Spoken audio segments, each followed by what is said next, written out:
Tahimik na pinupunasan ni Ina ang luha sa kanyang pisngi, habang pinagmamasdan ng puntod ng kanyang mga magulang. Kalilibing lang sa mga ito, at alam niyang umalis na ang mga kamag-anak niya, pati ang ibang mga nakipaglibing. Kaya naman, kampante siyang kausapin ng mga ito. Mom, Dad, sana po maging masaya kayo kung nasan man kayo ngayon. Pangako po, magsisikap ako at hindi ko po sasayangin lahat ng pinaghirapan niyo. Mahal na mahal ko po kayo. Bulong niya, bago malungkot at napangiti, nang yumakap sa kanya ang malamig na hangin. Miss, di ka pa ba uuwi? Agad siyang napalingon, sa likod niya nang may magsalita doon. Sino ka? Tanong niya sa lalaking nasa likuran niya. Itim ang suot nito. At minsan niya na rin ito nakita sa lamay ng mga magulang niya. Kaya alam niyang isa ito sa mga nakipaglibing. I'm Raven. Kaibigan ako ng pinsan mo si Cheska. Mukhang uulan na. Hindi ka pa ba uuwi? Umiling siya sa tanong nito bago muling binalingan ng puntod ng mga magulang niya. Umalis na ang iba. Umalis ka na rin. Wala ka naman ang gagawin pa rito. Aniya sa malamig na boses. Narinig niyang tumikim ang lalaki bago tumabi ng upo sa kanya. Ang sabi sa balita, malakas daw ang magiging buhos ng ulan. Kapag nagkataon, magkakasakit ka dahil mauulanan ka. Kung nandito ang mga magulang mo, siguradong hindi nila magugustuhan yun. Ayaw nila magkasakit ang anak nila. Sabi nito, kaya tumaas ang kilay niya bago tumingin dito. Pwede ba umalis ka na lang? Nakita niya ang sandaling pag-awang ng labi nito bago muling magsalita. Pero kapag umulan, hindi niya na ito pinatapos sa pagsasalita. Kapag umulan, bahala na ako sa buhay ko. Maulanan man ako at magkasakit, problema ko na yon. Umalis ka na dahil gusto kong mapag-isa. Nag-iwas ng tingin sa kanya ang lalaki bago ito tumango at saka tumayo. Mag-iiwan ako dito ng payong Gamitin mo kapag umulan. Nito, bago naglakad paalis. Medyo nakonsensya siya sa naging pakikitungo niya sa lalaki. Ngunit mas nanaig ang kagustuhan niyang mapag-isa at sabihin ang lahat ng nais niyang sabihin sa mga magulang.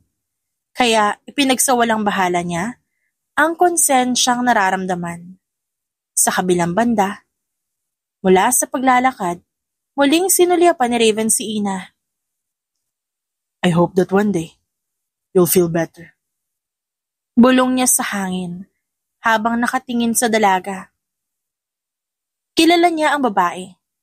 Ito ang anak ng mag-asawang namatay dahil sa isang aksidente. Pinsan din ito ng kaibigan niyang si Cheska at minsan niya na ring nakita ang babae. Nasa ganoong sitwasyon siya na magring ang cellphone niya. Nakita niyang tumatawag si Cheska. Bakit, Cheska? Raven, nasan ka na? Hindi ba't sinabihan ka namin ni Mama na pumunta ka dito sa bahay? Nandito na yung ibang nakipaglibing. Nasan ka na ba? Pupunta ka ba? Sandali muna siyang napatitig sa likod ni Ina. Nananatiling nakaupo sa harap ng puntod ng mga magulang nito bago sumagot. Nandito pa ako sa sementeryo. Pati ang pinsan mo nandito pa rin. Isa pa mukhang uulan. May susundo ba sa kanya? Narinig niya ang pagbuntong hininga ni Cheska mula sa kabilang linya. Hayaan mo na si Ina. May isip na yan. Kaya niya na umuwi mag-isa. Sagot nito kaya nangunot ang noo niya. Aaminin niya, hindi niya nagustuhan ang sinabi nito. Cheska, hindi tama yan. Hay nako, oo na. Sige na Raven, pumunta ka na rito. Hayaan mo na yan si Ina, may susundo naman sa kanya mamaya. Pumunta ka na kanina ka pa hinahanap sa akin ni Mama. Sabi nito bago agad pinatay ang tawag. Kaya hindi na siya nakaalma. That brat. Iiling-iling na bulong niya bago sinulyapan muli si Ina. Saka siya naglakad palapit ng sasakyan upang umalis na. Samantala, wala pang balak si Ina na umalis sa harap ng puntod ng kanyang mga magulang. Pero bumuhos na ang malakas na ulan, kaya napilitan siyang tumayo. Handa na sana siyang maglakad paalis nang makita niya ang payong na nakapatong sa isang upuan. Talagang nag-iwan pa siya ng payong Bulong niya nang maalala ang kaibigan ng pinsan niya na kumausap sa kanya kanina. Napabuntong hininga siya bago kinuha ang payong at ginamit yon hanggang sa makauwi siya sa bahay ng mga magulang niya. Bahay kung saan siya na lang ang titira, kasama ang tiyahin niya, maging ang anak nitong si Cheska. Oh, nariyan na pala ang ulila. Agad na asik ni Cheska sa kanya. Pagpasok pa lang niya sa bahay. Nasaan na yung mga nakipaglibing? Nakakain ba sila? Oo, umalis na sila kaya wag mo nang hanapin. May tira pa dyan pagkain sa kusina. Kumain ka kung gusto mo. Kung ayaw mo naman, abay hugasan mo na lang yung mga pinggan bago ka umakyat sa kwarto mo. Nakakairita ka. Inirapan pa siya nito bago ito umalis sa harap niya. Hindi na bago sa kanya ang pahikitungo ng pinsan. Noon pa man, gano'n na ito sa kanya. Isang buntong hininga na lamang ang pinakawalan niya bago siya pumuntang kusina upang kumain kahit konti. Bakit yun naman po kasi ako iniwan? Hindi po ako sanay na hindi kayo kasabay kumain. Aniya sa mga magulang sa pamamagitan ng malungkot na bulong habang nagsasandok ng pagkain. Tahimik siyang nagsasandok nang mapapitlag siya dahil may biglang nagsalita sa likuran niya. Ilang kakainin mo? Tanong ng pamilyar na boses sa kanyang likuran. Mariin siyang napapikit dahil nainis siya sa pagsulpot nito. Bago niya hinarap ang nagsalita na walang iba kundi si Raven, ang lalaking nakausap niya kanina sa sementeryo. Bakit mabigla ka na lang sumusulpot? Inis niyang tanong sa lalaki na nagulat dahil sa halos pasigaw niyang tono. Bakit ka naninigaw? Hindi ako sumisigaw. Sinamaan niya ng tingin si Raven bago tumigil sa pagsasandok ng pagkain. Bakit yan lang kakainin mo? Muling tanong nito sa kanya. Tinutukoy nito ang konting pagkain na nasa plato niya. Wala ka na dun. Pabalang niyang sagot. Dahil talagang naiinis siya sa presensya nito. Ang konti lang ng kakainin mo. Sigurado akong hindi magugustuhan ng mga magulang mo. Yang pagkain mo ng konti. Paniguradong ayaw nila nagugutom ka. Sandali siyang natigilan sa sinabi nito. Tama kasi ito. Noong nabubuhay pa ang mga magulang niya, ayaw na mga ito na konti lang ang kinakain niya. Kaya naman kahit inis siya sa lalaki, muli siyang nagsandok upang dagdagan ng laman ng plato niya. Matapos ay pinakita niya kay Raven ang laman ng kanyang pinggan bago peking ngumiti. Okay na ba? Naiinis na tanong niya dito. Ngumiti si Raven sa kanya kaya lalo siyang nakaramdam ng inis. Okay na. Medyo konti pa rin pero I understand. Malamang wala kang ganang kumain. But yeah, sure. Kumain ka na. Pumunta lang ako dito dahil nagpakuha si Cheska ng tubig. Saad nito bago ginulo ang buhok niya. Matapos itong guluhin ang buhok niya, kumuha ito ng tubig bago muling bumaling sa kanya. Sa susunod, I am hoping na yung ngiting ibibigay mo sa akin tunay na. Maganda ka kahit napeke ang ngiti mo kanina. Pero alam kong lalo kang gaganda kapag tunay na yung ngiti sa labi mo. I know, losing your parents is not easy. Pero naniniwala ako na makakayanan at malalagpasan mo rin ang lahat. Marahang saad nito bago siyang nginitian. Saka ito tuluyang umalis ng kusina. Naiwan naman siyang tulala dahil sa sinabi nito bago siya malungkot na napangiti habang iniisip ang malaking pagbabago sa buhay niya dahil sa pagkawala ng kanyang mga magulang. Lumipas ang ilang buwan mula nang pumanaw ang mga magulang ni Ina, lalong tumindi ang hindi magandang pahikitungo sa kanya ng tiyahin at pinsan. Ina! Halika nga rito, bata ka! Mula sa pagdidilig ng halaman, agad siyang nagtungo sa sala nang marinig ang galit na boses ng kanyang tiyahin. Tita Cynthia, bakit ho? Hindi ba't sabi ko sa'yo na plansyahin mo itong damit ko? Ba't gusot-gusot pa rin, ha? Hinagis ito ang damit na saktong tumama sa mukha niya. Kinuha niya naman ang damit na hinagis nito bago siya mahinang napasinghap nang makitang gusot ito. Kahit pa alam niyang isang damit na yon sa pinlansya niya kanina. Tita, pinlansya ko na po yung damit na yan eh. Hindi ko po alam kung ba't naging ganito kagusot yan ngayon. Pagdedepensa niya sa sarili. So ano gusto mong palabasin? Na may multo rito sa bahay? At multo ang gugusot ng damit na yan, ha? Huwag mo nga akong ginagawang tanga, Ina. Galit na saad nito. Pero tita, talagang naplansya ko na po yung damit na yan. Umirap sa kanya ang tiyahin, bago mariing hinawakan sa braso na mahinang nagpadaing sa kanya. Tita, nasasaktan ho ako. Aniya, sa pag-aakalang bibitawan siya nito. Pero nginisihan lang siya nito. Ano ngayon kung nasasaktan ka? Di sumbong mo ako sa nanay at tatay mo? Nang aasar na sabi nito bago lalong umisi sa kanya. Ay, wala na nga pala sila. Kawawa ka naman. Kaka-18 mo pa lang pero ulila ka na. Dagdag nito. Kaya hindi niya mapigilan na makaramdam ng kaunting galit. Tama na po, tita. Saway niya sa tiyahin. Bago buong lakas na inalis ang pagkakahawak nito sa braso niya. Dahilan kung bakit napaupo ito sa sofa. Mahina siyang napasinghap sa nangyari. Bago agad na humingi ng paumanhin sa kanyang tiyahin. Sorry po tita, hindi ko po sinasadya. Ngunit hindi pinansin ng tiyahin niya ang paumanhin niya. Dahil galit itong tumayo at kinuha ang damit na binato nito sa kanya bago marahas na hinaklit ang buhok niya. Pasaway ka talagang bata ka. Halika rito, tuturuan kita ng leksyon. At dahil mariin ang hawak nito sa buhok niya, wala siyang choice kung hindi ang sumunod dito hanggang makarating sila sa laundry area kung saan din pinaplansya ang mga damit. Halika, halika! Ginigigil mo talaga ako! Saad nito bago siya pabalyang binitawan, kaya tumama siya sa ironing board na ginamit niya kanina. Isa pa ang bagay na yon. Nang matapos siya kanina sa pagpaplansya, siniguro niya nakaligpit ang mga ginamit niya. Kaya nagtataka siya kung ba't nakakalat yun ngayon. Kita mo? Pati ito hindi mo nagawang iligpit. Wala ka talagang kwenta. Galit na sabi ng kanyang tiyahin. Habang nakaturo sa ironing board. Tita, niligpit ko po yung mga yan kanina. Hindi po ako nagkalat nito. Depensa niya. Pero tinignan lang siya nito ng masama. Bago isinaksak ang plansya. At muling hinaklit ang buhok niya bago idigin na mukha niya sa ironing board. Tita, wag po! Pagmamakaawa niya. Nang makitang ilalapit ito sa kanyang plansya. Pero humisilang ito. Ito ang napapala ng mga kagaya mo. Tandaan mo ha, wala na yung mga magulang mo. Ako ang susundin mo. Sabi nito bago nilapit pa sa kanyang plansya. Huwag tita! Sigaw niya bago tinabig ang kamay nito. Dahilan para mabitawan nito ang plansya. Ramdam niya ang init.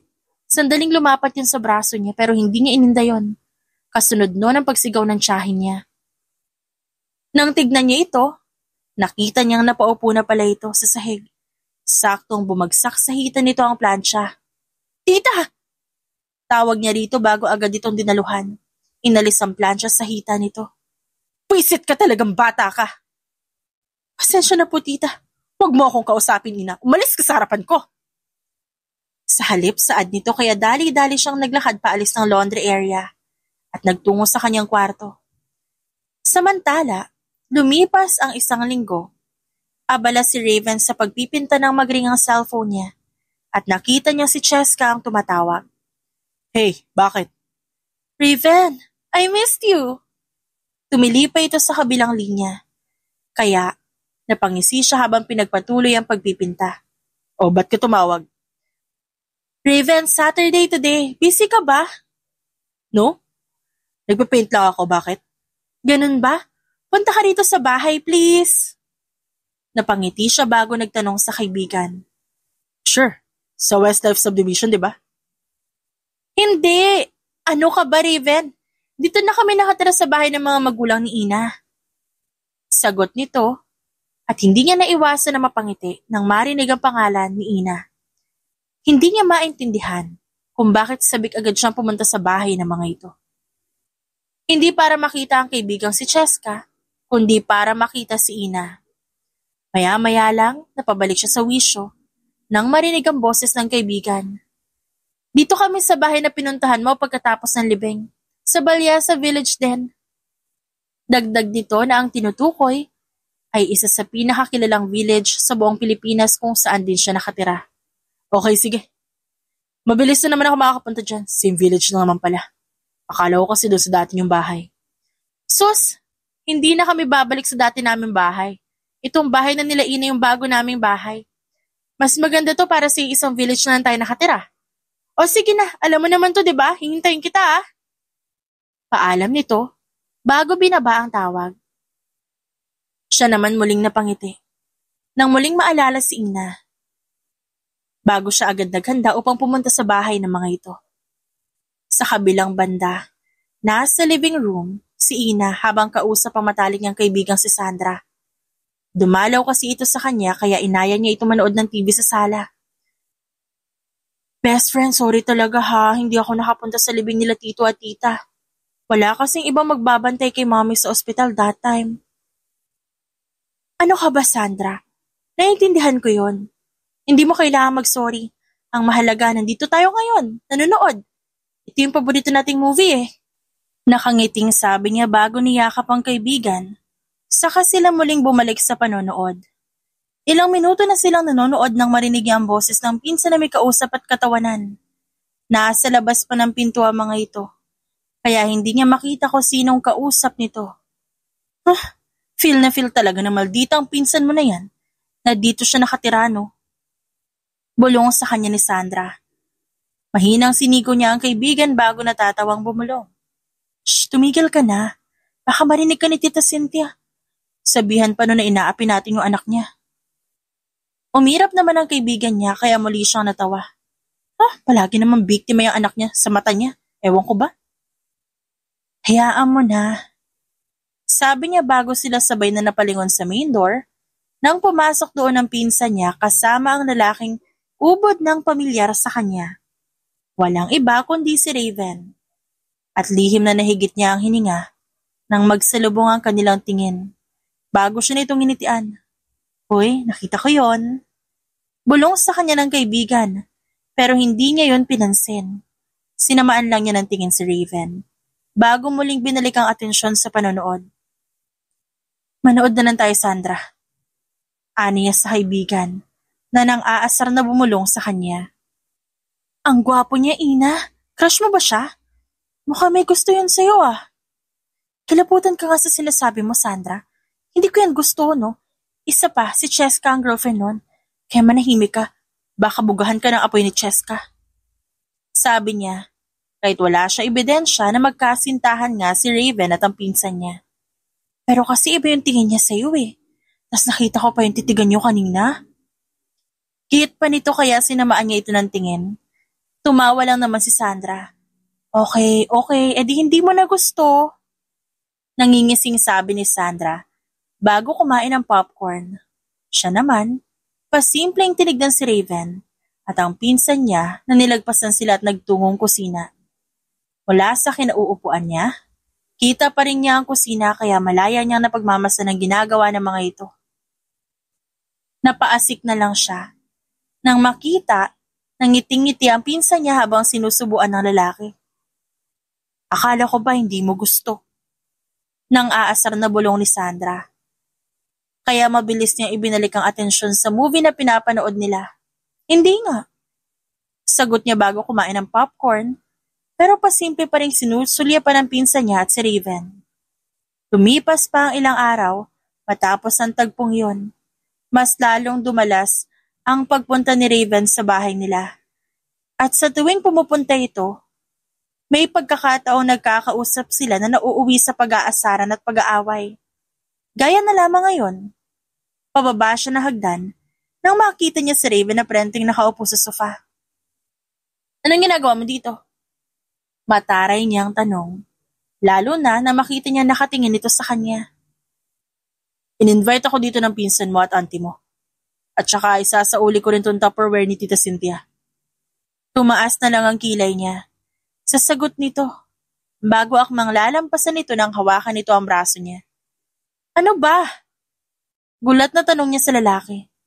Umisi naman si Raven, bago agad binitiwan ang braso niya. Chill. Gusto lang sana kita makausap, Ina. Nagsalubong ang kilay niya sa sinabi nito bago nagsalita. Nasaan si Cheska o kaya si tita? Sila nag-imbita sa'yo dito kaya sila nalang kausapin mo, pwede ba? Paano ko ikaw ang gusto ko? Ano?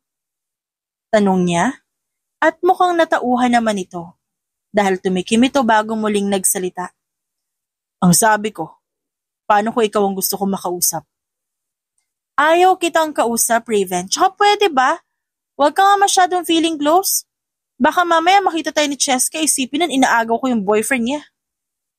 Nakita niya ang tumaas ang kilay ni Raven habang manghang nakatingin sa kanya. Boyfriend? Oo, boyfriend. Teka, huwag mo sabihing itatanggi mo si Cheska dahil lang wala siya dito.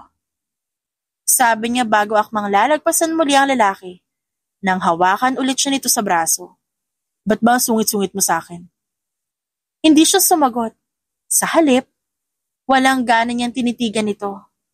Walaan ko. Siguro araw-araw ka may menstruation, no? Nagsalubong ang kilay niya nang marinig ito mula kay Raven. Ang dami mong alam, Raven. Tumabi ka nga dyan. Inis na sabi niya bago mahinang tinulak ang lalaki. Saka naglakad paalis. Napahinga na lang siya ng maluwag nang hindi siya pinigilan pa ni Raven. Pero muli naman siyang napairap nang marinig ang nang-aasar na tawag nito sa kanya. Tumawa pa ito. Baliw talaga yun. Bulong niya habang naglalakad patungo sa garden. Hindi pa rin natapos ang ganoong pangyayari. Dahil sa halos araw-araw na pagpunta ni Raven sa bahay nila, ganoon palagi ang nangyayari. Isang gabi naghahaponan si Ina kasama ang pinsan at tiyahin niya nang marinig nilang may nag-doorbell. Ina, pagbuksan mo ngayon. Utos ng kanyang tiyahin, kaya nabitin na akmang pagsubo niya ng pagkain. Sinulya pa niya ang pinsan niya at nakita niya nakangisi ito sa kanya. Kaya lihim siyang napabuntong hininga bago sinunod ang utos ng kanyang tita Cynthia. Sino naman kaya to? Tanong niya sa sarili habang naglalakad. Nasa labas na siya ng main door nang makita niyang nasa labas ng gate si Raven. Anong ginagawa mo dito? Inimbitahan ka na naman nila Cheska? Tanong niya habang pinagbubuksan ng gate ang lalaki na ngayon nakangiti sa kanya. Hindi, may bibigay lang ako. Inangat ito ang kamay na may hawak na 4 na malalaking paper bag kaya tumaas ang kilay niya. Pumasok ka na, nasa dining area sila. Sabi na lamang niya bago sinara ang gate na makapasok ito. Nakita niya namang sinunod dito ang sinabi niya, kaya pumasok na rin siya. Nang makarating sa dining room, nakita niya kung paano magliwanag ang mata ni Cheska. Raven! Nakangiting tawag nito sa lalaki, bago tumayo upang yakapin. Lihim siyang napaismid sa kanyang nakita, bago bumalik sa pwesto niya. O iho, mabuti at napadalaw ka. Kumusta naman ang bakasyon niyo sa Amerika? Tanong ng tiyahin niya kay Raven. Ayos lang po. Sa katunayan po ay pumunta po ako dito para ibigay sa inyo ang pasalubong ko. Sagot ni Raven bago niya nakita ang sandaling pagsulyap nito sa kanya. Napaka-sweet mo talaga, iho. Nako, kaya gustong-gusto kita para kay Cheska eh. Kung ikaw na lang kaya maging boyfriend niya, sigurado akong magiging pinakamasayang nanay ako sa buong mundo. Nakangiting sabi ng tiyahin niya sa lalaki. Mama naman! Pero alam mo, kung liligawan ako ni Raven, di naman ako tatanggi eh. Nakita niya ang pamumula ng mukha ng pinsan niya. Bago nakangiting tiningala si Raven, na muling sumulyap sa kanya. Ngumiti ang lalaki bago nagsalita. Nako, malabo po yan tita. Kami ni Cheska magkaibigan lang po talaga kami. At saka wala po akong balak na ligawan siya. May iba na po ako nagugustuhan. Nagulat siya sa sinabi nito. At nakita niya kung paano peking ngumiti ang tiyahin at ang pinsan niya kay Raven. Ganun ba? Sige. Naku, maupo ka Raven. Sumabay ka na sa amin sa pagkain. Nang matapos ang hapunan, si Ina na nagpresentang maghugas ng pinggan. Pero hindi niya maiwasan ang mapabuntong hininga nang makita niyang sila na lang dalawa ni Raven ang naiwan. Narinig niya kasing nagpaalam na ang tiyahin at pinsan niya sa lalaki. Tulungan na kita. Sigurado ka ba? Ngumiti sa kanya ang lalaki, kaya lihim siyang napangisi bago sumulyap sa kaldero at mga Tupperware na mamantika. nakabilang sa huhugasan niya. Ayaw niyang naghuhugas siya ng mga ganon. Kaya ngayon nagpresenta si Raven, nais niyang pumayag upang makaganti na rin siya sa pang-aasar nito. Sige, ikaw bahala. Nangingiting sabi niya at binigay kay Raven ang sponge na agad naman itong kinuha. Siya naman nakangising sumandal sa sink. Habang pinapanood ang lalaki na mukhang nahihirapan sa paghuhugas ng mga mamantikang Tupperware at kaldero. Kaya mo pa? Tumango si Raven, bago mayabang nang umiti. Kaya pa. Maya-maya natapos din ito sa paghuhugas habang ngiting-ngiting nagpupunas ng kamay. Hugas ka lang naman, hindi ka nanalo sa loto para umiti ng ganyan. Ina, hindi ka ba proud? Marunong sa gawaing bahay yung future boyfriend mo? Sabi nito kaya nanlaki ang mga mata niya sa gulat. Future boyfriend? Kilabutan ka nga, Raven? Gabi na, pero talagang nambubwisit ka pa ha? Saad niya bago nilagpasan ng lalaki, upang lumabas na sana ng kusina. Wait. Hinawakan nito ang kamay niya. Nang nasa sala na sila kaya nilingon niya ito. Bakit? Ngumiti ito sa kanya bago kinuha sa sofa ang 2 paper bag. Ano to? Suhol? Tanong niya. Mahina namang natawa si Raven bago umiling. Buksan mo, pasalubong ko sa'yo. Sandali niya muna ang tinitigan ng lalaki bago niya tinanggap ang 2 paper bag, saka tinignan ng laman. Napkin? Punong-puno yun ng sanitary napkin. Kaya masamang tingin ang binigay niya kay Raven na tumatawa ngayon. Palagi ka kasing galit. Kaya araw-araw ko naiisip na may dalaw ka. Ayan, binila na kita ng napkin. Nakangising sabi nito. Kaya inis na hinampas dito ang paper bag. Puisit ka talaga, umalis ka na nga Raven. Palagi mo na lang pinapakulo yung dugo ko. Inis na saad niya bago lalagpasan na sanang muli ang lalaki. Nang hawakan naman ito ang kamay niya. Sorry na, may isa pa naman. Ito talaga yung regalo ko. Marahan na ang boses ito ngayon, habang muling binibigay sa kanya ang isa pang paper bag. Sinasabi ko sa iyo, Raven kapag ito kalokohan na naman talaga malilintikan ka sa akin. Nang buksan niya ang paper bag, nakita niya isang maliit na lamp. Sandali niyang sinulyapan si Raven na nakatitig sa kanya bago pinailaw ang lamp. Pwede ba kitang ligawan? Sabi sa kanya ng lalaki. At may nakasulat din na maliliit na letra sa lampara nang umilaw ito. At ang nakalagay doon, Can I court you? Raven. Usal niya sa pangalan ng lalaki. Ina, I'm gonna ask you again. Pwede ba kitang ligawan? Alam ko na ang hirap paniwalaan, pero seryoso ako, Ina. Nung unang beses kita makita, talagang napukaw mo na yung atensyon ko. At first I thought, I just find you beautiful. Pero habang tumatagal, habang parami ng parami yung pag-aasaran at pag-aaway natin sa tuwing nandito ako sa inyo, I realized that I didn't just like your beauty. I like your personality. I like you so much, Ina. Sa tingin ko nga hindi lang kita gusto. I think I'm in love with you. And I'm willing to do everything for you. And I promise to prove that what I feel for you is true.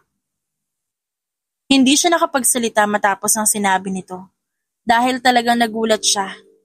Pero isa lang naman ang alam niya na sa paulit-ulit na interaksyon nila ni Raven, unti-unti na rin siya nagkakagusto sa lalaki. Hindi ko alam, Raven. Mahinang saad niya, ngumiti naman ang lalaki. It's fine. Hindi mo kailangan magmadali. I'm more than willing to wait, Ina. O sige na. Gabi na rin. Umuwi ka na. You're right. Alis na muna ako. Magpahinga ka na, okay? Matapos noon, aakyat na sana siya para pumunta ng kanyang kwarto nang makita niya nakatayo sa hagdan ng kanyang pinsan at masama siyang tinignan. Sinasabi ko na nga ba? Kaya ayaw ni Raven sa akin dahil nilalandi mo siya. Galit na sigaw nito sa kanya, pero hindi niya nalang pinansin at umakyat na lamang. Hoy, kinakausap pa kita! Hinawakan nito ang braso niya ng mariin pero tinabig niya yun.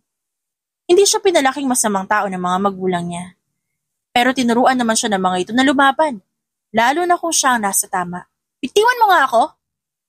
Tinanggal niya ang hawak ng pinsan niya sa kanya, bago nagpatuloy sa pag-akyat patungo sa kwarto. Malandi ka talaga, Ina. Kunwari ka pa naiinis kay Raven. Sa tuwing nandirito siya. Pero gusto mo naman pala siya. Tandaan mo to, sasabihin ko kay mommy ang lahat. At hindi ka niya papayagang makipagkita ulit kay Raven. Sasabihan ko si mommy na hindi niya napayagang pumunta dito yung lalaking yon, kahit na kaibigan ko pa siya. Makinig ka. Wala akong nilalandi. Naintindihan mo? Isa pa, ano naman kung pumunta ulit dito si Raven? Para lang ipaalala ko sa'yo, ang bahay na to pagmamay-ari ng mga magulang ko. At isa ito sa mga bagay na sa akin nakapangalan, magmula nang mawala sila. Kaya anong karapatan mong magmaranong, ha? Hindi niya napigilan ng galit. Bakit? Matapang ka na ngayon? Lalaban ka na ngayon, ha? Tinulak-tulak siya nito. Oo, dahil sumusobra ka na. Sumusobra na kayo ng nanay mo. Alam mo, pinapalampas ko lang yung ginagawa niyo. Sa oras na maputol ang pasensya ko, sasabihin ko lahat kay attorney para mapaalis kayo dito. At hindi lang yon. Sisiguraduhin ko rin na pagbabayaran niyo sa kulungan yung mga ginagawa niyo. Banta niya, kaya tumahimik ito. Hindi naman lingid sa kaalaman niya na kaya pumayag ang mga ito na makasama siya dahil sa yaman na naiwan ng kanyang mga magulang na kanyang makukuha lang sa oras na tumuntong siya ng 21 years old. Tandaan mo to, Cheska, ano man ang mangyari. Sisiguraduhin ko na walang magiging inyo. Umalis man ako sa bahay na to, akin pa rin to. At wala kayong makukuha kahit bariya mula sa mga pagmamay-ari ko. Yun ang huling sinabi niya. Bago siya pumasok sa kwarto niya at iniwan ang pinsan na nagwawala sa galit. Samantala matapos ang gabing yon ng pag-amin ni Raven, siniguro niyang gawin ang lahat upang patunayan kay Ina na totoo ang nararamdaman niya. Sana magustuhan niya. Nakangiting bulong niya isang araw habang nakatingin sa paper bag na laman ng pagkaing niluto niya. Kasalukuyan siya nagmamaneho patungo kila Ina ng araw na yon. At nasa kalagitnaan siya ng pagmamaneho nang makita niya itong naglalakad. Hininto niya ang kotse sa tapat ng dalaga bago siya bumaba. Hey, saan ka pupunta? Mukhang nagulat si Ina sa kanya pero kalauna nakabawi rin naman agad. Magkikita kami ng kaibigan ko sa Sandra, bakit? Sakay ka na. Iatitita ko sa kayo magkikita ng kaibigan mo. Ang akala niya tatanggihan siya nito. Pero labis ang tuwa niya nang pumayag itong magbahatid. Hindi sa ganoong tagpo natapos ang lahat. May mga araw na hatid sundo niya si Ina kung saan man ito magpunta.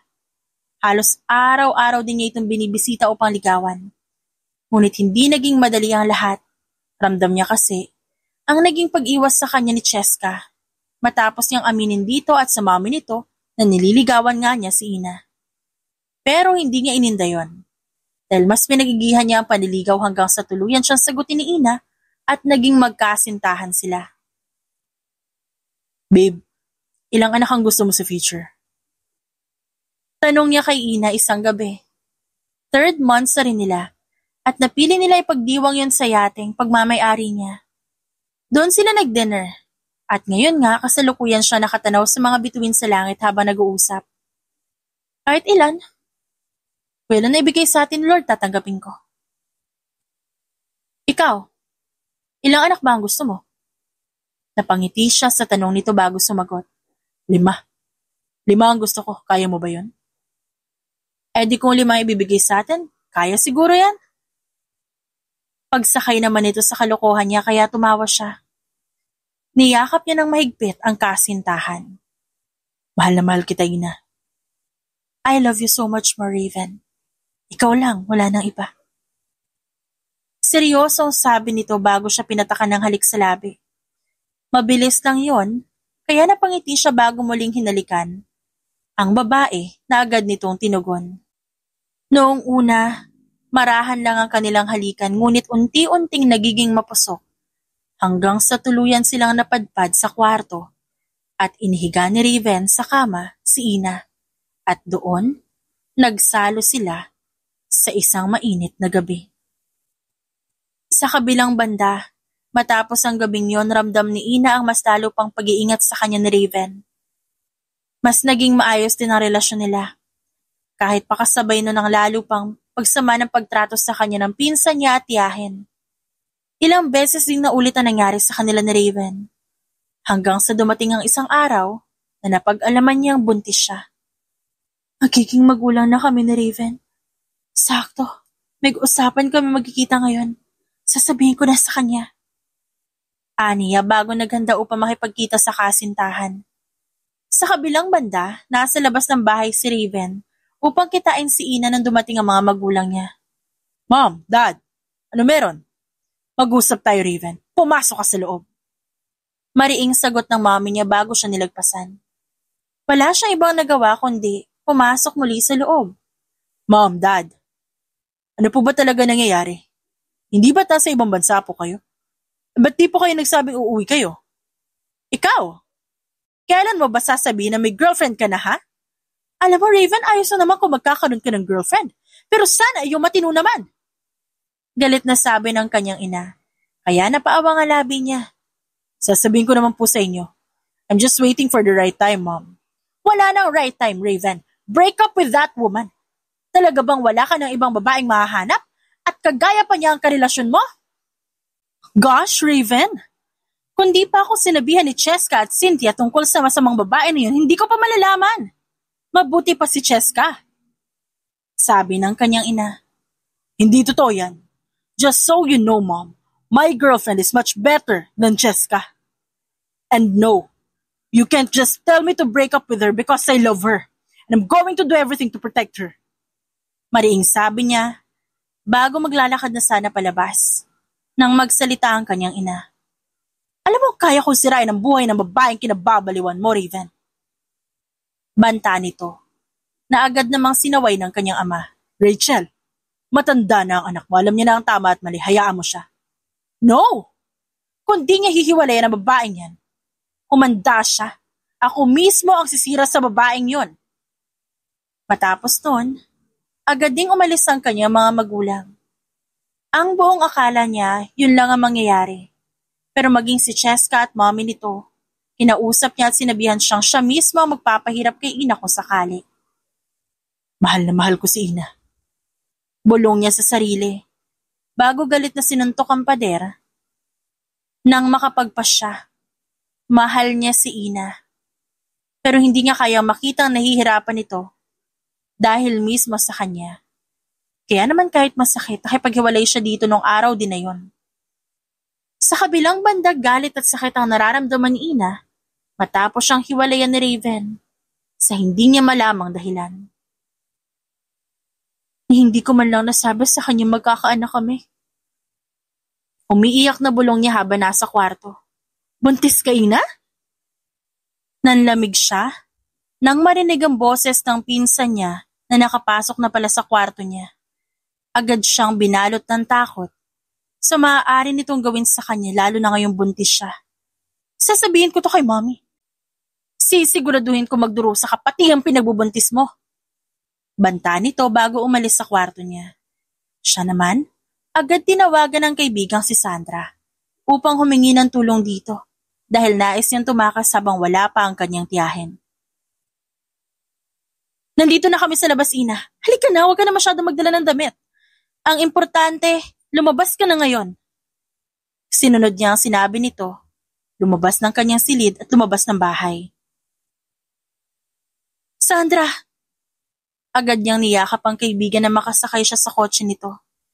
Inalo siya nito hanggang sa kumalma siya at nagpasya siyang ikwento ang lahat na nangyari. Kinabukasan matapos ang gabing yun, hindi nag-atubili si Ina na tanggapin ang alok ni Sandra na sumama siya sa ibang bansa. Lumipas ang ilang buwan, naging maayos ang buhay niya sa ibang bansa, kasama ang kaibigan. Sa totoo lang, malaki ang pasasalamat niya kay Sandra dahil inalagaan siya nito, lalo na ngayong malapit na siyang manganak ng quintuplets. Mabuti na lang at pumayag kang sumama rito sa Germany, Iha. Ang balita ko, ginagamit na naman ng tiyahin mo ang koneksyon niya para ipahanap ka. Siguradong hindi makakabuti yun sa'yo. Pati na rin sa 5 magiging apo ko na rin. Saad ng ina ni Sandra. Napangiti din sa kanya ang kaibigan. Oo nga, Ina. Mabuti na lang, napilit kitang sumama. Kung hindi paniguradong kung saan-saan na kayo ng mga anak mo pupulutin kapag nagkataon. Napangiti siya sa sinabi nito. Salamat. Ang swerte ng mga anak ko. Magkakaroon sila ng ninang na gaya mo. Alam mo, excited na ako ipanganak mo sila. Alam mo, noong una hindi talaga ako makapaniwala eh. Quintuplets ang pinagbubuntis mo. Grabe naman yung si Raven na yan. Ako rin naman, hindi rin ako makapaniwala na sabihin sa akin na 5 sila. Pero ganun pa man, gustong-gusto ko na silang makita. Sa katunayan, may mga pangalan na nga ako para sa kanila eh. Talaga? Ano ipapangalan mo sa kanila? Ngumiti siya bago sinagot ang kaibigan. Dahil 3 ang magiging prinsipe ko ang pangalan nila, Ryder, Ravian at Vince. Tapos, Viana at Ravi naman sa 2 prinsesa ko. Ang gaganda, di ba? Tumango si Sandra sa kanya. Bago nakangiting hinimas ang tiyan niya. Makalipas ang ilang linggo nagising si Ina sa nararamdaman niyang sakit. Kaya agad niyang ginising si Sandra. Ina, oh my gosh! Tarantang sabi ng kaibigan niya habang may tinatawagan ito na maaaring tumulong sa kanila. Maya-maya pa dumating naman ang 2 lalaki at ang mga ito ang tumulong sa kanila upang agad siyang maidala sa ospital. Sandra, kapag tulog pa ako tas tinanong yung pangalan ng mga anak ko, sabihin mo yung pinangalan ko sa kanila. Nakahanda na yun. Umiiyak na tumango naman ang kaibigan niya. Sa totoo lang hindi niya alam ang dahilan ng pag-iyak nito. Pero inisip niya na lang na baka kinakabahan to para sa kanya. Makalipas ang ilang oras, nagising si Ina sa isang kwarto at una niya agad naisip ang mga anak. Ang mga anak ko. Pero si Sandra umiyak lang nang makita siya. Sandra, ang mga anak ko ligtas ba sila? Sunod-sunod na tanong niya. At gano'n na lang ang pagguho ng mundo niya nang umiling ang kaibigan. Hindi, Ina. Patay ang mga anak mo na ilabas sila. Umiling siya at hindi napigilan ng pag-iyak dahil sa nalaman. No, Sandra, you're lying to me. Hindi totoo yan. Buhay pa yung mga anak ko. Buhay sila. Pinaghalong galit at nasasaktang sigaw niya ang pumuno sa buong silid. Yun, ang huling natatandaan niya bago siya nawalan ng malay. Samantala, pinigil ni Raven ang sarili na pumasok sa kwarto kung saan naroon si Ina. Ramdam niya ang sakit na dinadamdam nito at sa mga oras na yon, gustong-gusto niyang pumasok at sabihin dito ang totoo na hindi naman talaga patay ang anak nila. Ang totoo niyan, ang kaibigan nitong si Sandra, ang lumapit sa kanya upang humingi ng tulong. Sandra, si Ina, kamusta siya? Raven, ako nang bahala sa kaibigan ko. Ang mabuti pa umalis ka na. Umalis na kayo ng mga bata. Sa mga oras na ito sigurado nahanap na ni Cynthia at Cheska yung kinaroroonan ni Ina. Sigurado akong titigil lang yung mga yun kapag nalaman nilang patay yung mga bata. Binigay ko na sa yung pangalang gusto ni Ina para sa kanila, Raven. Alagaan at mahalin mo yung mga anak niyo, ah. Protektahan mo sila, lalong-lalo na kay Cynthia at Cheska. Ako nang bahala sa kaibigan ko. Makakaasa ba ako sa'yo na hindi mo pababayaan yung mga inaanak ko? Ha? Tanong nito, kinakabahan umiiyak, ngunit determinado. I will protect them, Sandra. Hindi ko hahayaang masaktan sila na mag-inang yan. Ako na rin ang bahala sa mga naiwan ni Ina sa Pilipinas at sisiguraduhin kong walang makukuha ang mag-inang yan. Lagi kitang sasabihan tungkol sa kalagayan ng mga bata. Gusto kong i-update mo rin ako tungkol kay Ina. Tumango naman si Sandra. Nakatulog si Ina. Pwede kang pumasok pero wag na wag kang magtatagal. Alalahanin mo ang anak niyo. Kailangan mo silang mailayo ngayon upang protektahan laban sa mag-inang hinayupak na yon. Tumango siya. At hindi na nag-aksaya ng oras, pumasok siya sa kwarto ng babaeng mahal niya. I'm sorry, baby. I promise, magiging maayos din ang lahat. Aalagaan ko ang anak natin. Mahal na mahal kita. Bulong niya bago ito marahang hinalikan at labag man sa loob, pero lumabas siya ng kwarto. Mag-ingat kayo. Sabi ni Sandra. Mahal na mahal ko kayo mga anak. Isang araw ay bulong niya habang nakangiting pinagmamasa ng mga bata. Pinili niyang manirahan sa bahay niya sa isang probinsya kasama ang mga anak niya. Siniguro niyang protektado ang mga ito mula kay Cynthia at Cheska. Ang gaganda at gugwapo niyo. Manang-mana kayo sa amin na mama niyo. Nasa ganitong sitwasyon sila nang lumapit sa kanya si Manang Sera. Ito ang yaya niyo nung bata pa siya kaya may tiwala siya dito. Iho, nasa sala ang mami at daddy mo. Patawarin mo sana ako. Nasabi ko na sa mga magulang mo ang tungkol sa mga bata. Pagpasensyahan mo na ako. Ayoko mawalan ng trabaho kaya ako nasabi.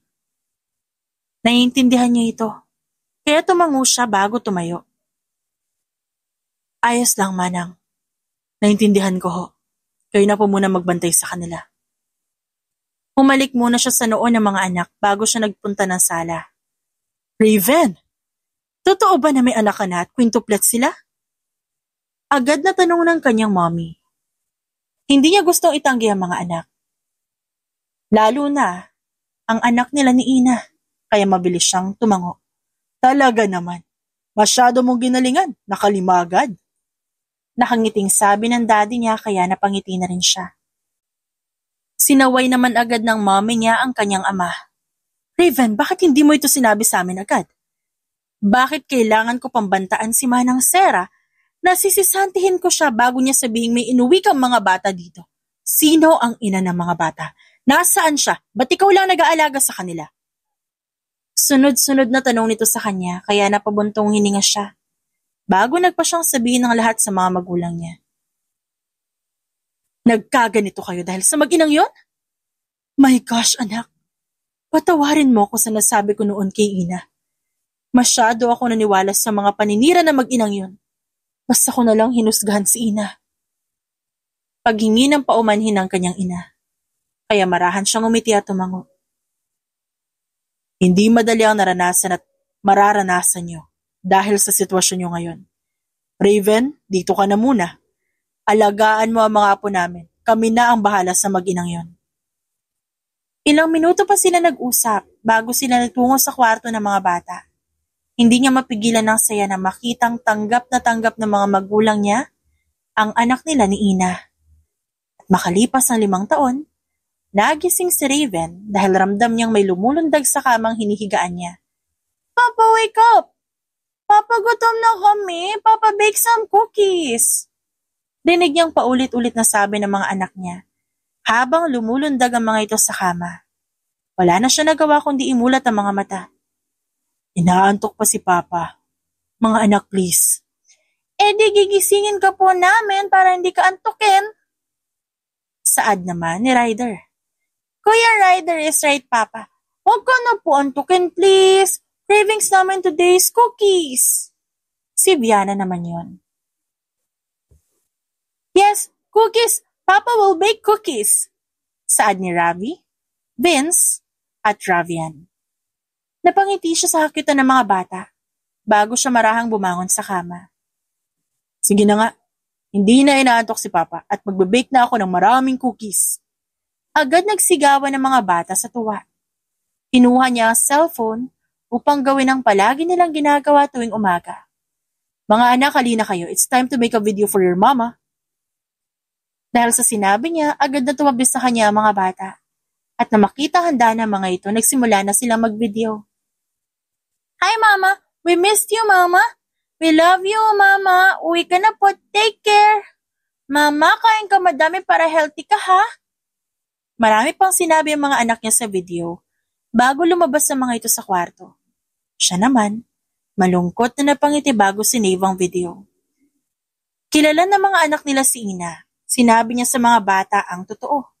At kahit bata pa ang mga ito, tila ba naiintindihan na nila ang nangyari. Sa katunayan, araw-araw silang gumagawa ng video dahil alam niyang darating ang isang araw na magiging maayos ang lahat. Mabubuo rin ang pamilya nila. Papa, baba ka na! Mula sa pag-iisip, agad na natawa si Raven nang marinig ang sigaw ng anak niya. Kaya naman, mabilis na inayos ang kama bago agad dinaluhan ng mga bata.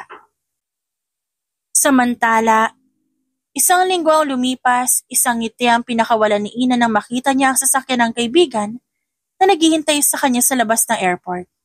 Ina! Sobrang ganda mo talaga, friend! Salubong agad nito sa kanya nang makasakay siya sa sasakyan nito. Sandra, nag-ayos na ako ng konti tas ganyan ka na makapag-react. Biro niya dito kaya sabay silang natawa. Anyway, ready ka na ba? Just a reminder. Nandito ka na ulit sa Pilipinas, it means malaki ang posibilidad na makikita mo ulit ang mag-inang yon. Tinutukoy ni Sandra ang pinsan at yahin niya. I'm not afraid of them. In fact, excited pa nga ako eh. Gustong gusto ko iparanas sa kanila lahat ng ginawa nila sa akin noon. Mula sa hindi magandang pagtrato nila sa akin, hanggang sa pagtangka nilang saktan ang mga anak ko. Sisiguraduhin ko magsisisi sila. Nakangising sabi niya. Sa kanyang puso naroon pa rin na matinding galit. How about your ex, Raven? Paano kung magkita kayo? Sandali siyang natigilan sa tanong na yon. Bago malungkot na napabuntong hininga. Casual lang, di naman ako galit kay Raven. Pero hanggang ngayon, masakit pa rin.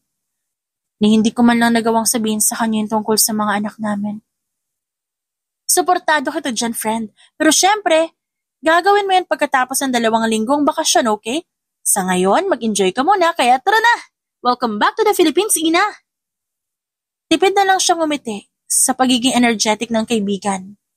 Ilang oras ang tinagal ng biyahe nila bago sila tuluyang nakarating sa isla kung saan niya napiling magbakasyon. Hapon na makarating sila. Agad din nagpaalam ang kaibigan niya na aalis kaya nagpahinga na lamang siya. It's a good day, self. Kinaumagahan ay sabi niya sa sarili na magising siya. Agad siyang nag-ayos at nag-almusal bago nagpa siyang maglakad-lakad muna sa dalampasigan.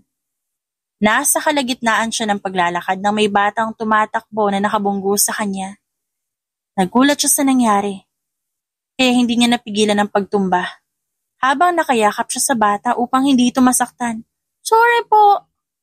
Bulong ng bata kaya napangiti siya. Ayos lang, nasaktan ka ba? Dahan-dahan niyang inalalayan patayo ang bata bago siya lumuhod upang mapantayan to. Hey, ayos lang. I'm not mad. Marahan niyang sabi dito bago hinaplos sa mukha ng bata na makitang nangingilid na ang luha nito habang nakatingin sa kanya. Mama!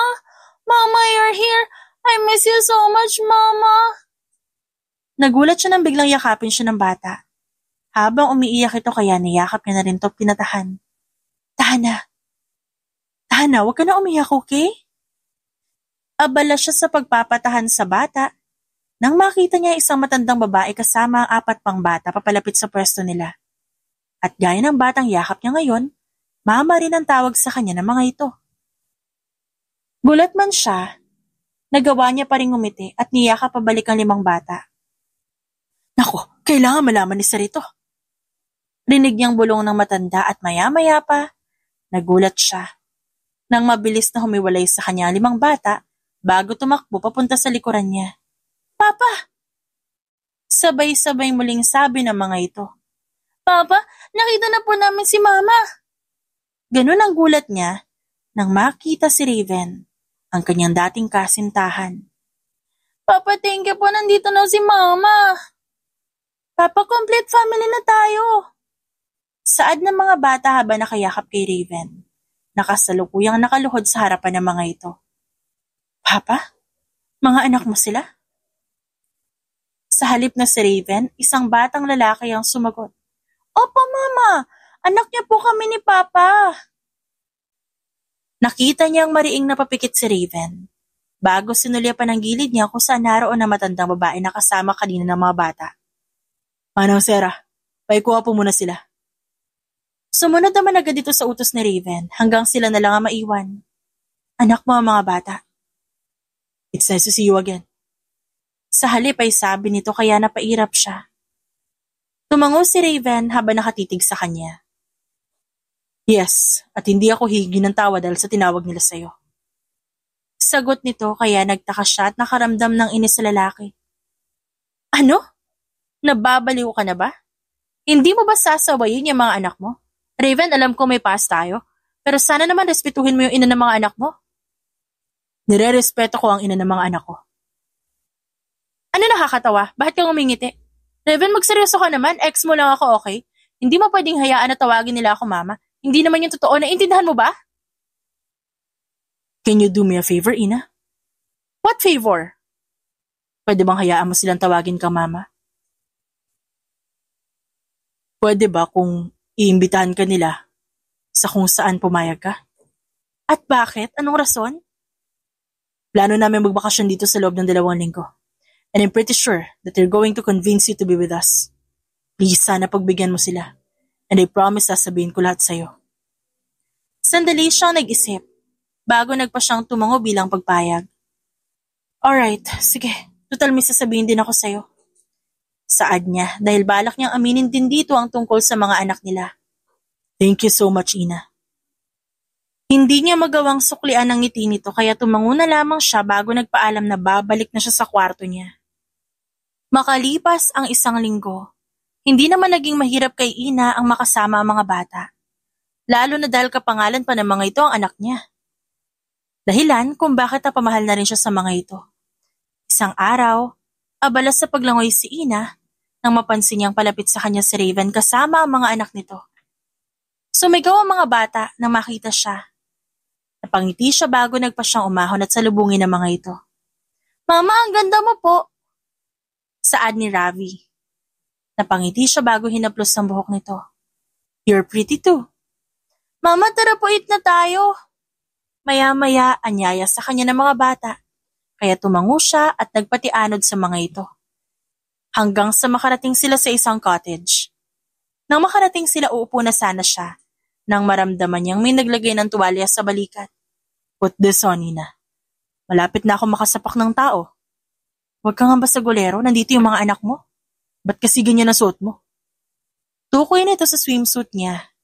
Nasa isla tayo, may dagat. Anong gusto mo? Slacks at long sleeve ang suotin ko? Sarkastikong tanong niya bago napairap muli si Raven. Bahala ka na nga sa buhay mo. Kids, anong gusto niyo? Gusto niyo ba tong hipon? Kami po ni Kuya Ravian. Mama, gusto na hipon, pati po si Papa.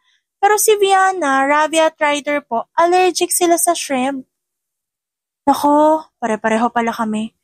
Allergic din ako sa hipon pati sa ibang seafood. Hayaan nyo, may iba naman pagkain na kahain. Okay lang naman yun, di ba? Okay, Mama. Napangiti siya bago patuloy na inasikaso ang mga bata. At hindi na pinansin pa si Raven na nagpapapansin sa kanya. Sa mga sumunod na araw, nasabi niya na kay Raven ang tungkol sa mga anak nila. Hindi naging madali yon, pero naging maayos naman ang pag-uusap nila. Bukod doon, mas lalo pang napalapit ang loob niya sa mga bata. May mga pagkakataon pa nga napakaramdam niya. Anak niya talaga ang mga ito. Mama, thank you. Bumalik kayo sa amin. Isang gabi sabi sa kanya ni Ravi, habang pinapatulog niya ang mga ito. Bakit? Umalis ba ako? Opo, sabi ni Papa, may importante kayong pinuntahan kaya matagal kayong wala. Pero that's okay kasi nandito na tayo. Baby, pwede mo ba ikwento sa akin yung sinabi sa inyo ni Papa niyo? Tumango naman ang bata sa kanya bago nagsimulang magkwento. Makalipas ang 1 oras, tahimik na pinagmamasdan ni Ina ang mga bata na mahimbing na ang tulog.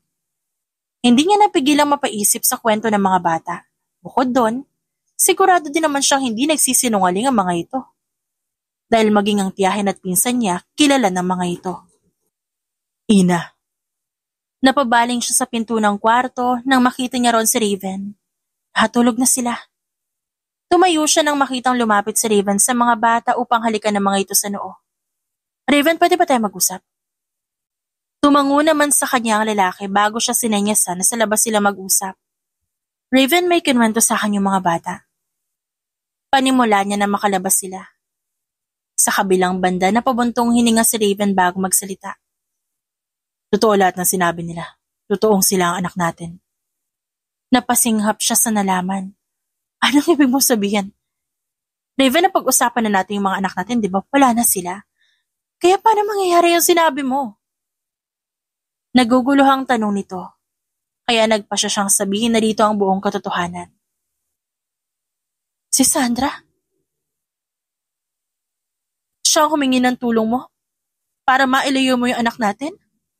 Raven, 5 taon kong inakala na patay na yung mga anak natin, tapos malalaman ko na buhay sila at kasama mo pa? Kaya pa parang ayos lang sa'yo nung kinwento ko yung tungkol sa kanila, ha? Kasi alam mo yung totoo? Yes. And I'm sorry, patawarin mo ako sa lahat, Ina. Mula noon, sa pagkipaghiwalay ko sa'yo. Dahil natakot ako may mangyaring masama sa'yo pati sa pagtatago ng katotohanan. Masyado ang delikado noon dahil sa tiyahin at pinsan mo. But I promise you now na hindi na nila tayo magugulo dahil nakulong na sila. I did everything para maipakulong sila. Sa kabilang banda matapos ang gabing yon, hindi naging madali ang lahat para kay Ina. Talagang nagalit siya kay Raven, pati sa kaibigan niya. Pero sa huli naintindihan niya kung ba't ginawa yun ng mga ito at pinili niyang magpatawad.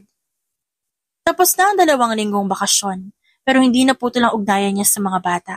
At sa mga sumunod na araw, mas lalong tumitindi ang pagmamahal na meron siya para sa mga ito. Mahal na mahal ko kayo mga anak. Malambing na sabi niya sa 5 bata na nasa harapan niya isang araw. Binisita niya kasi ang mga ito sa bahay ni Raven at kasalukuyan silang nasa garden. We love you too, Mama. Mama, how about Papa? Love mo pa rin ba siya? Siyempre, mahal ko rin ang Papa niyo. Sa kabila na nangyari, alam niya sa sarili na mahal niya pa rin si Raven. Pero mukhang tumindi ang nararamdaman niya nang malaman ang sakripisyong ginawa nito para sa kanya at sa mga anak nila. I love you too. Saad ni Raven na hindi niya namalayang nasa likuran niya na. Napangiti siya at kasabay na ng panunukso ng bata sa kanila. Maya-maya pa naramdaman niyang niyakap siya ni Raven sa likod. Bagay ba kami ni Mama mga anak? Tanong ni Raven sa mga bata na agad namang tumango. Alam mo pati mga bata dinadamay mo sa kalokohan mo. Papa, Mama, ang cute niyo po. Papa, pakita po natin kay Mama yung mga videos. Napangiti siya sa sinabi ng anak nila bago kunot noong nilingon si Raven. Ano mga videos? Ngumiti lang sa kanya ang lalaki bago binaling ang atensyon sa mga bata. Kids, pasok tayo sa room. Ipakita natin kay Mama yung mga videos. Natawa naman sila bago sumunod sa mga ito. Hanggang sa makarating sila sa isang kwarto at hindi nga napigilang maluha habang pinapanood ang mga videos na pinapakita sa kanya. Mga anak, pangako hindi naaalis si Mama. Promise po? Promise? Mahal na mahal ko kayo. Lumipas ang ilang buwan, naging maayos ang buhay ni Ina kasama si Raven at ng mga anak nila. Nagawa niya ring asikasuhin ng mga ari-arian na naiwan ng kanyang mga magulang. Bukod doon, muli silang naging magkarelasyon ni Raven na umabot ng halos 1 taon bago sila nagpasyang magpakasal. Congratulations, Mr. and Mrs. Benitez. Bati ng mga bisita nila nang makapasok sila sa wedding reception. Nagpasalamat naman sila bago umupo sa upuan.